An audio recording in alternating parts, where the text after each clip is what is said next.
La nouvelle est tombée hier, jeudi 28 avril 2022. Le ministre des Enseignements secondaires répercute dans cette correspondance les instructions du Premier ministre chef du gouvernement, lesquelles exigent des mesures disciplinaires que la situation impose à l'encontre des personnels placés sous sa tutelle ministérielle ayant failli à l'obligation de servir et de se consacrer au service, à l'obligation d'obéissance ainsi qu'à l'obligation de réserve. Pour remédier à cette situation, le Premier ministre chef du gouvernement m'instruit de prendre toutes les mesures disciplinaires que la situation impose, en liaison avec les départements ministériels concernés.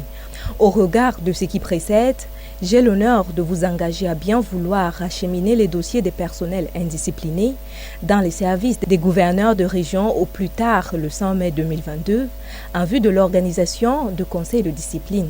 Cette sortie fait suite au retour à l'école pour le compte du deuxième trimestre de l'année scolaire en cours, un contexte de reprise du mouvement On a trop supporté, qui, soit dit en passant, a pendant plusieurs semaines brouillé la dispensation des leçons dans plusieurs établissements du second cycle. Une mesure largement en deçà de la moyenne du point de vue d'un enseignant jouant au téléphone.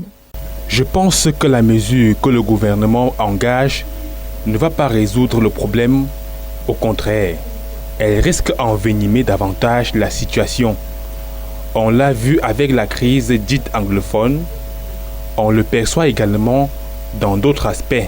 Je pense que l'approche indiquée et qui pourrait porter des fruits, c'est la négociation entre l'État et les enseignants concernés. Pour Richard Alemkeng, jouant au téléphone, l'État devrait négocier pour éviter tout débordement. Mais le collectif des enseignants indignés du Cameroun rame à contre-courant. Argument évoqué, la main tendue de l'État au plus haut niveau, aux revendications des pédagogues. Voici les chiffres. 21 102 enseignants recevront les paiements des rappels de leur non-logement et des compléments de salaire à partir des salaires de mai 2022. C'est ce qui est prévu par le calendrier.